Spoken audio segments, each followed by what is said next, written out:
जय श्री राधे। पूज्य श्री सद्गुरुदेव भगवान के चरणों में प्रणाम।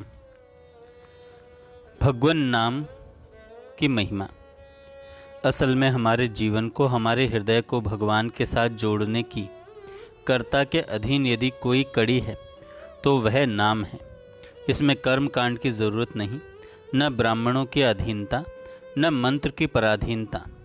भगवान का नाम बड़ा सुगम है। निष्ठा होनी चाहिए कि अब हम नाम को नहीं छोड़ेंगे, और इसमें हम कैसे उच्चारण करें और कैसे न करें यह भी महत्वपूर्ण नहीं है।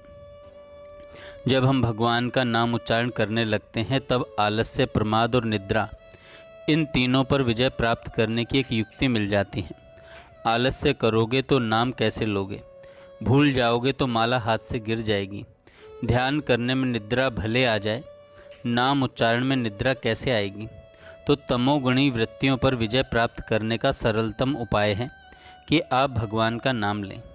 सोचें नहीं, असावधान हो नहीं, और न ही आलस्य करें। निष्क्रियता में यदि सत्वगुण की वृद्धि न हो और मन पवित्र न हो तो निष्क्रियता में तमोगुण आ जाता है। परंतु भगवान का नाम लेना तो निष्क्रियता नहीं है, वह तो सक्रियता है। तब तमोगुण कैसे आएगा? यदि कभी तमोगुण आता है तो सावधान हो जाना चाहिए। यहाँ तक कि सत्वगुण की शांति भी आ रही हो तब भी एक बार सावधान हो जाना चाहिए। भगवान का नाम जप न छूटे। यदि नाम जप के समय आपके सामने यह प्रश्न आवे कि शांति बड़ी कि नाम जप बड़ा, तो आप निर्भय निश्चल होकर कह दीजिए कि हमको शांति नहीं चाहिए, हमें तो भगवान का नाम चाहिए।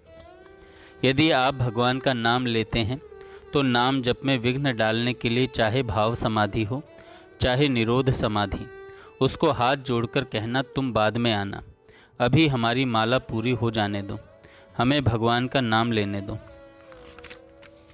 जहाँ भाव रहता है वहाँ आलस्य, निद्रा, प्रमाद कहाँ से आएंगे? वहाँ तो समाधि भी नहीं आ सकती।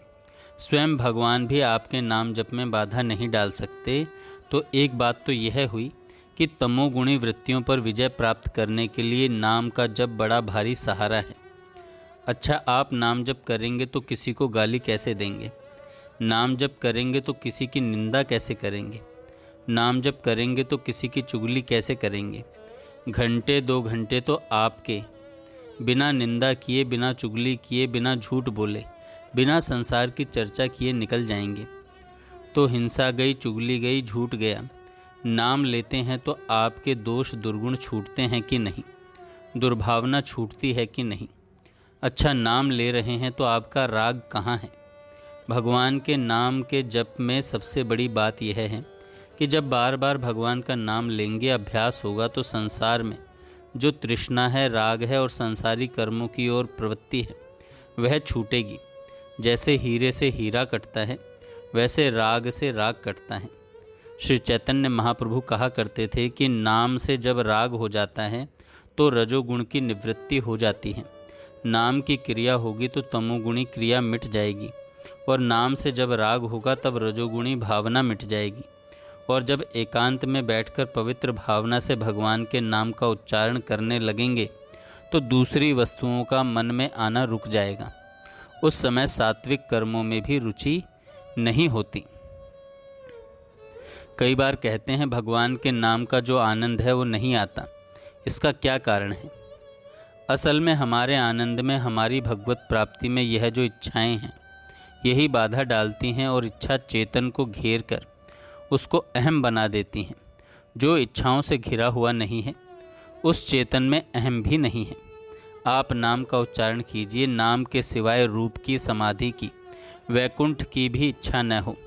यह जो इच्छाहीन नाम है, असल में यह नाम ही परमात्मा की सबसे सन्निहित उपाधि है। रूप तो पृथकता भी कर दे, स्त्री अलग है, पुरुष अलग है, दोनों पंचभूत के हैं, लेकिन रूप के अलगाव से दोनों अलग हो गए हैं। परंतु नाम रूप के समान पृथकता की स्थापना नहीं करता।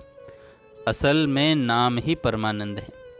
इच्छाओं के कारण जब हम नाम से कुछ पाना चाहते हैं तब वह कहता है, मैं तो इनके घर में बैठा हुआ हूँ और ये दूसरे को चाहते हैं, ये हमारा तिरस्कार कर रहे हैं।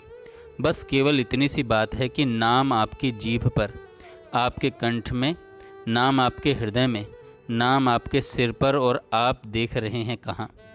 ब्रह्म आपके हृदय में बैठा हुआ है, ब्रह्म आपके हृदय में बैठा हुआ है। जय श्री राधे।